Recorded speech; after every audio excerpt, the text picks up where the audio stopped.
Chapter number 2, Sloka number 21. Veda Vinasinam Nityam Yayena Majamavyayam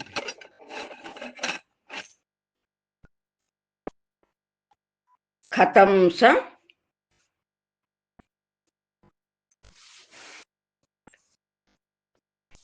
Purushaha Partha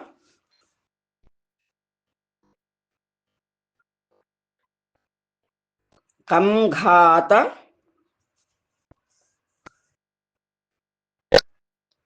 Yetihantikam.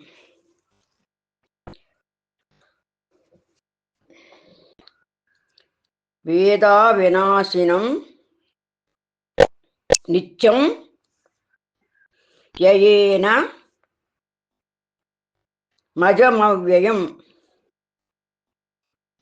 Kathamsa Purushaha Partha Kamghata Yetihantikam. Veda Vinasinam Nityam Yayena Majamavyayam Kathamsa Purushaha Partha Kanghata Yetihantikam.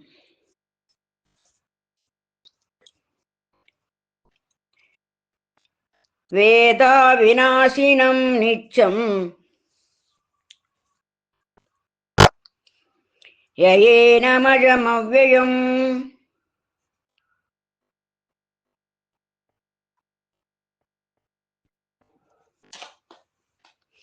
Kathamsa Purushaha Partha Kamghata Yetihantikam.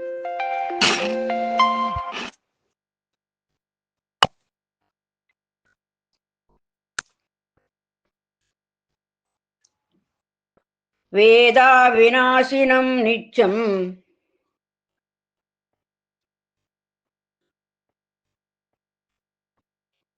Yayena Majamavyayam Kathamsa Purushaha Partha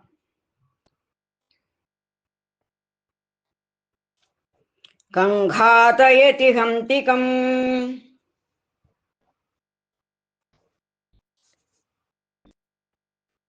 Veda Vinasinam Nityam Yayena Majamavyayam Kathamsa Purushaha Partha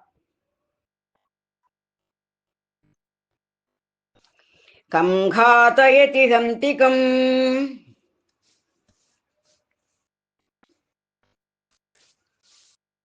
Chapter number 2, Sloka number 22.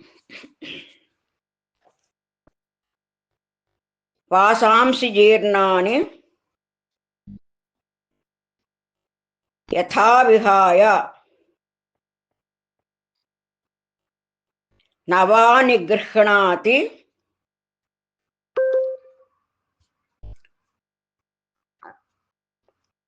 Naroparani Tatha Sarirani Vihaya Jirnani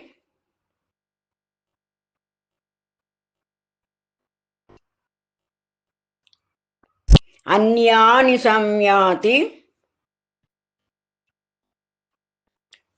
Navani Dehi.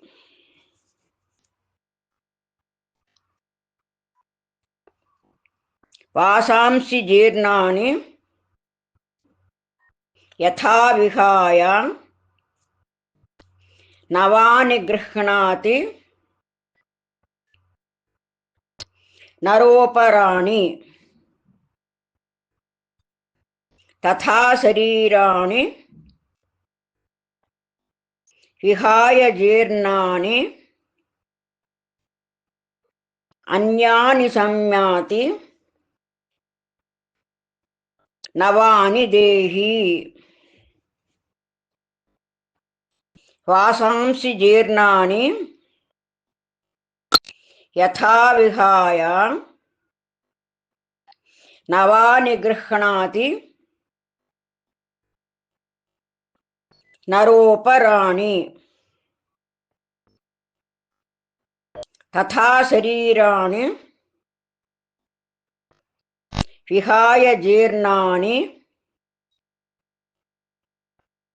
अन्यानि संयाति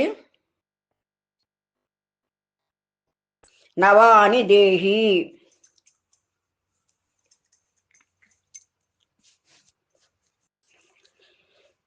वासांसि जीर्णानि यथा विहाय नवानि गृह्णाति नरोपराणि।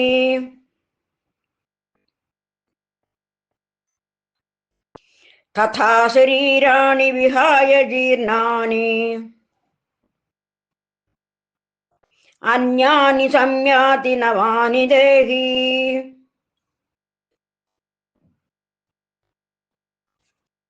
वासांसि जीर्णानि यथा विहाय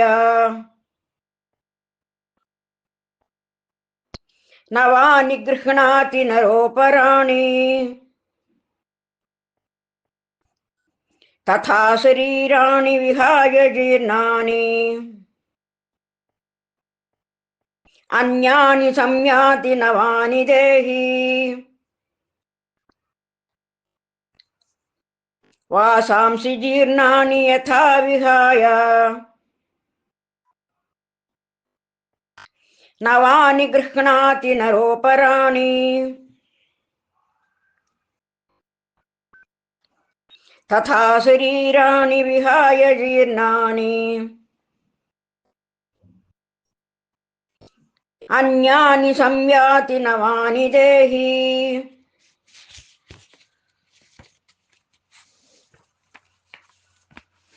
Chapter number 2, Sloka number 23. नैनं छिन्दन्ति शस्त्राणि नैनं दहति पावकः न चैनं क्लेदयन्त्यापः न शोषयति मारुतः।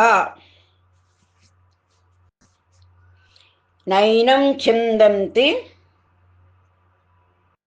शस्त्राणि नैनं दहति पावकः न चैनं क्लेदयन्त्यापः न शोषयति मारुतः। नैनं छिन्दन्ति शस्त्राणि नैनं दहति पावकः न चैनं क्लेदयन्त्यापः न शोषयति मारुतः।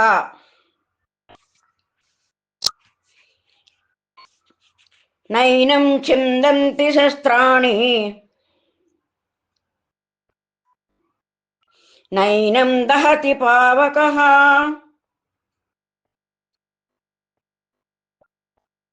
न चैनं क्लेदयन्त्यापः न शोषयति मारुतः। नैनं छिन्दन्ति शस्त्राणि నైనం దహతి పావకః నచైనం క్లేదయంత్యాపః న శోషయతి మారుతః నైనం ఛిందంతి శస్త్రాణి నైనం దహతి పావకః నచైనం క్లేదయంత్యాపః న శోషయతి మారుతః. చాప్టర్ నెంబర్ 2, శ్లోక నెంబర్ 24. అచ్ఛేద్యో యమదాహ్యోయం అక్లేద్యో శోష్య ఏవ చ నిత్యః సర్వ గతః స్థాణుః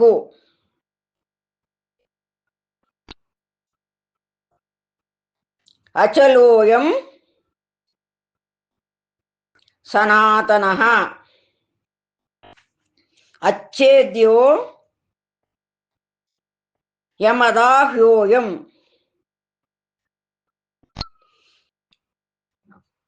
అక్లేద్యో శోష్య ఏవ చ నిత్యః సర్వ గతః స్థాణుః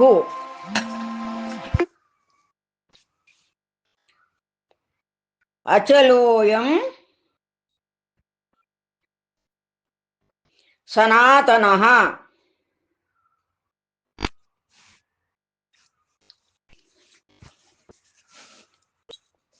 అచ్ఛేద్యో యమదాహ్యోయం అక్లేద్యో శోష్య ఏవ చ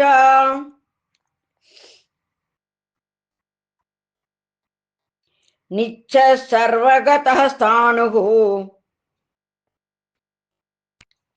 అచలోయం సనాతనః. అచ్ఛేద్యో యమదాహ్యోయం అక్లేద్యో శోష్య ఏవ చ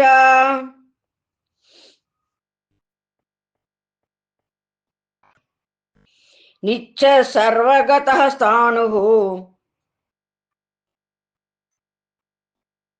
అచలోయం సనాతనః.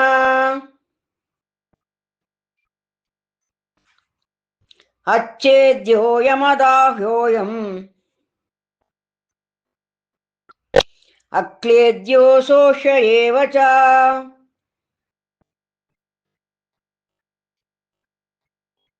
నిత్యః సర్వగతః స్థాణుః అచలోయం సనాతనః.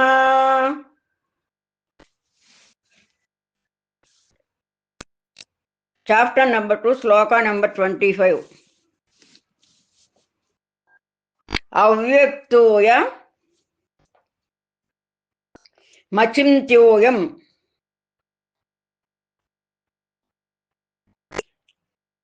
అవికార్యోయ ముచ్యతే తస్మాదేవం విదిత్వైనం నానుశోచితు మర్హసి. అవ్యక్తోయ మచింత్యోయం అవికార్యోయ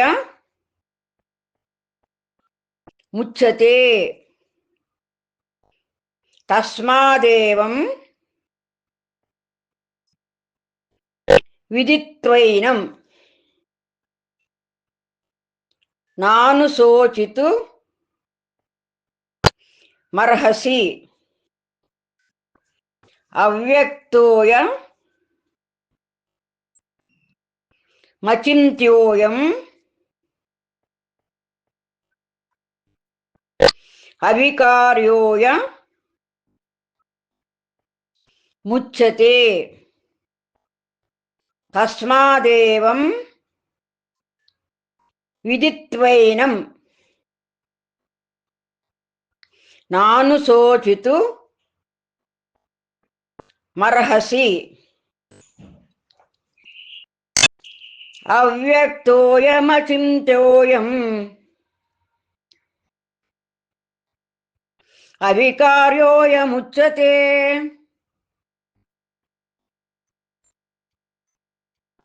తస్మాదేవం విదిత్వైనం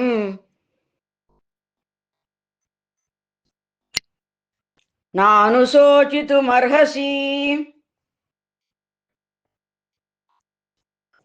అవ్యక్తోయమచింత్యోయం అవికార్యోయముచ్యతే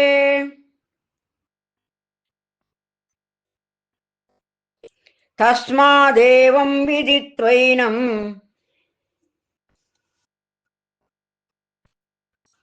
నానుశోచితుమర్హసి.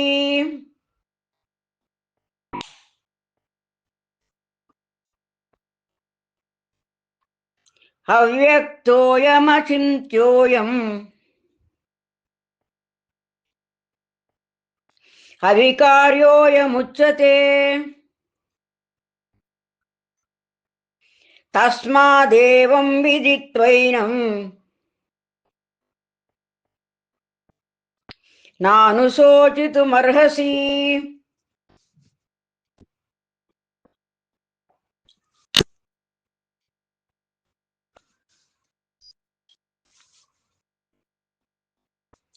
చాప్టర్ నెంబర్ 2 శ్లోక నెంబర్ 26. అథ చైనం నిత్యజాతం నిత్యం వా మన్యసే మృతం తథాపి త్వం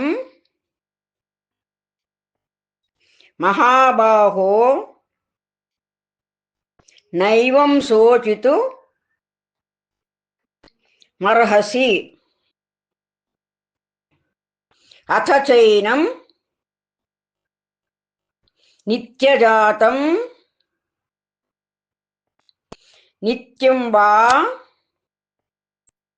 మన్యసే మృతం తథాపి త్వం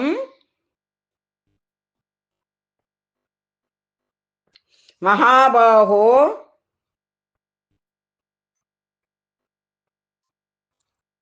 నైవం శోచితు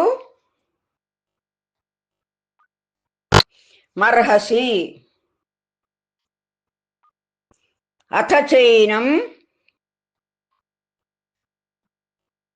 నిత్యజాతం నిత్యం వా మన్యసే మృతం తథాపి త్వం మహాబాహో నైవం శోచితు మర్హసి. అథ చైనం నిత్యజాతం నిత్యం వా మన్యసే మృతం తథాపి త్వం మహాబాహో నైవం శోచితుమర్హసి. అథ చైనం నిత్యజాతం నిత్యం వా మన్యసే మృతం తథాపి త్వం మహాబాహో నైవం శోచితుమర్హసి. అథ చైనం నిత్యజాతం నిత్యం వా మన్యసే మృతం తథాపి త్వం మహాబాహో నైవం శోచితుమర్హసి.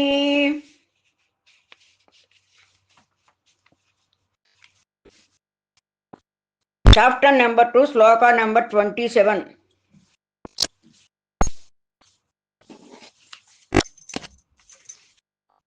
జాతస్య హి ధ్రువో మృత్యుః ధ్రువం జన్మ మృతస్య చ తస్మాద పరిహార్యేర్థే నత్వం శోచితు మర్హసి. జాతస్య హి ధ్రువో మృత్యుః ధ్రువం జన్మ మృతస్య చ తస్మాద పరిహార్యేర్థే నత్వం శోచితు మర్హసి. జాతస్య హి ధ్రువో మృత్యుః ధ్రువం జన్మ మృతస్య చ తస్మాద పరిహార్యేర్థే నత్వం శోచితు మర్హసి.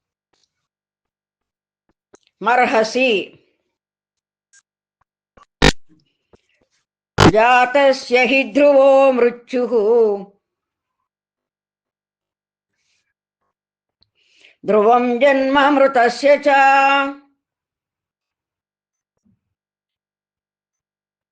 తస్మాద పరిహార్యేర్థే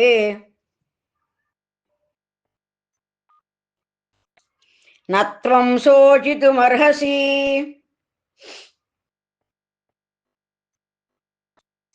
జాతస్య హి ధ్రువో మృత్యుః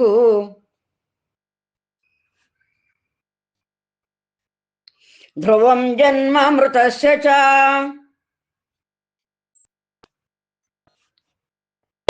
తస్మాద పరిహార్యేర్థే నత్వం శోచితుమర్హసి.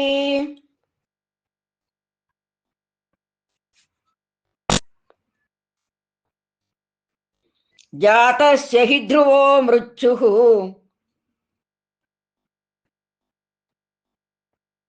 ధ్రువం జన్మ మృతస్య చ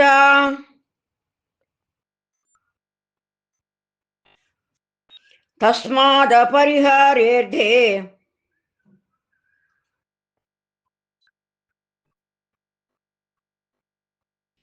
నత్వం శోచితుమర్హసి.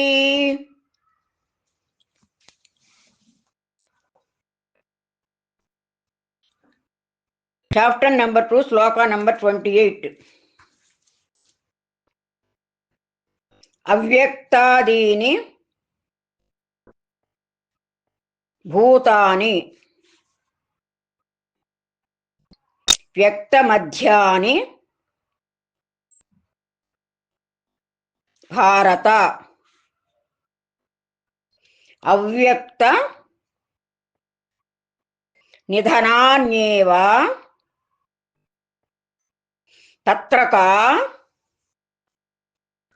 పరిదేవనా. అవ్యక్తాదీని భూతాని వ్యక్తమధ్యాని భారత.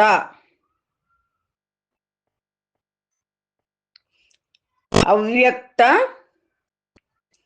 నిధనాన్యేవ తత్ర కా పరిదేవనా అవ్యక్తాదీని భూతాని వ్యక్తమధ్యాని భారత అవ్యక్త నిధనాన్యేవ తత్ర కా పరిదేవనా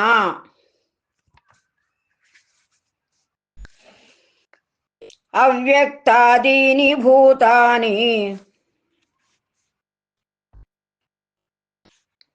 వ్యక్తమధ్యాని భారత అవ్యక్త నిధనాన్యేవ తత్ర కా పరిదేవనా అవ్యక్తాదీని భూతాని వ్యక్తమధ్యాని భారత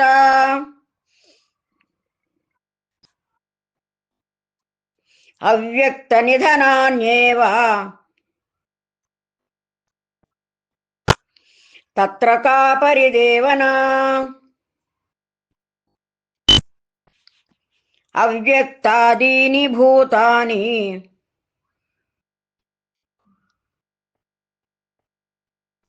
వ్యక్తమధ్యాని భారత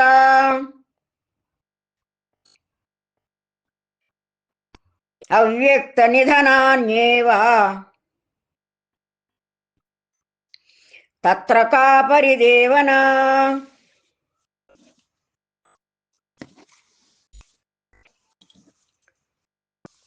చాప్టర్ నెంబర్ 2 శ్లోక నంబర్ 29 ఆశ్చర్యవత్ పశ్యతి కశ్చిదేనం ఆశ్చర్యవద్వదతి తథైవ చాన్యః ఆశ్చర్యవచ్చైన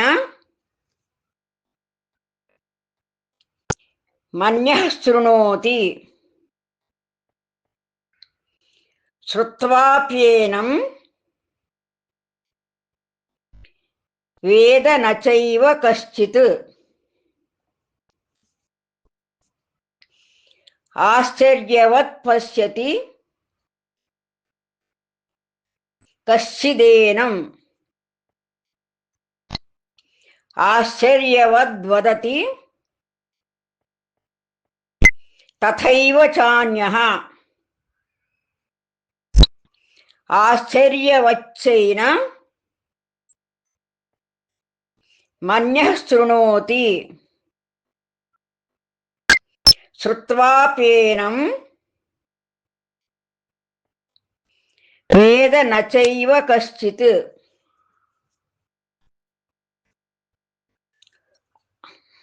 ఆశ్చర్యవత్ పశ్యతి కశ్చిదేనం ఆశ్చర్యవద్వదతి తథైవ చాన్యః ఆశ్చర్యవచ్చైన మన్యః శృణోతి శ్రుత్వాప్యేనం వేద న చైవ కశ్చిత్ ఆశ్చర్యవత్ పశ్యతి కశ్చిదేనం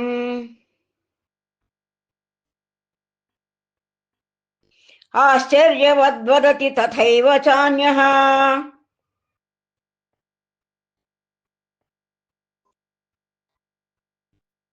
ఆశ్చర్యవచ్చైన మన్యః శృణోతి శ్రుత్వాప్యేనం వేద న చైవ కశ్చిత్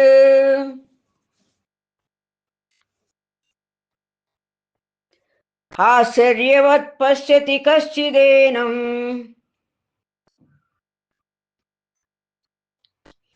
आश्चर्यवद्वदति तथैव चान्यः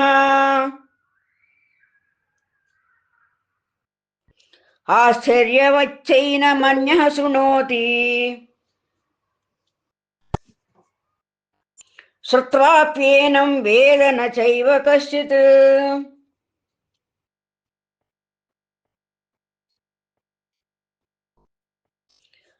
आश्चर्यवत् पश्यति कश्चिदेनम् आश्चर्यवद् वदति तथैव चान्यः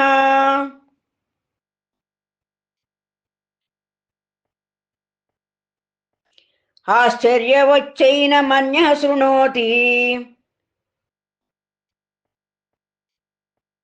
श्रुत्वाप्येनं वेद न चैव कश्चित्।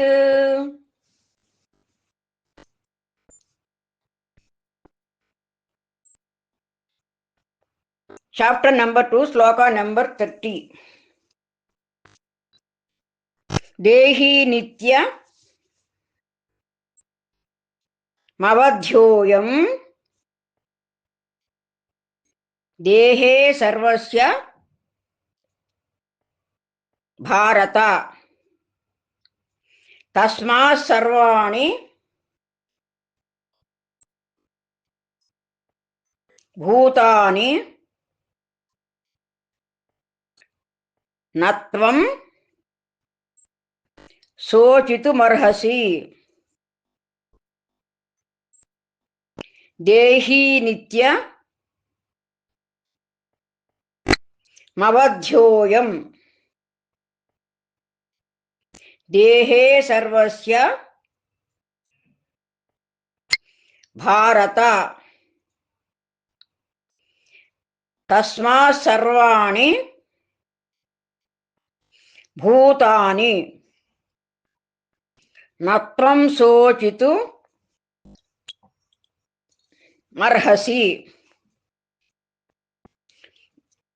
देही नित्य मवध्योऽयं देहे सर्वस्य भारत तस्मात् सर्वाणि भूतानि न त्वं शोचितुमर्हसि।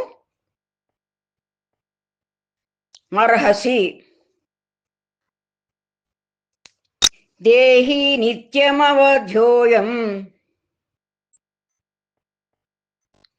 देहे सर्वस्य भारत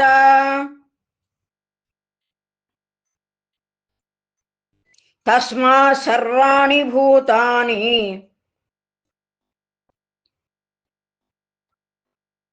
न त्वं शोचितुमर्हसि।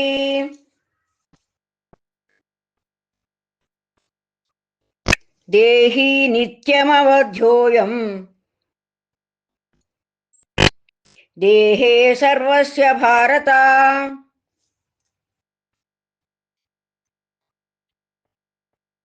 तस्मात् सर्वाणि भूतानि न त्वं शोचितुमर्हसि।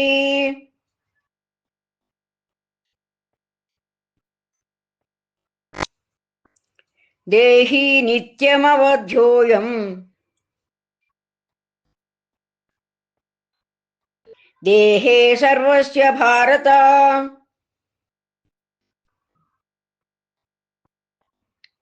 तस्मात् सर्वाणि भूतानि न त्वं शोचितुमर्हसि।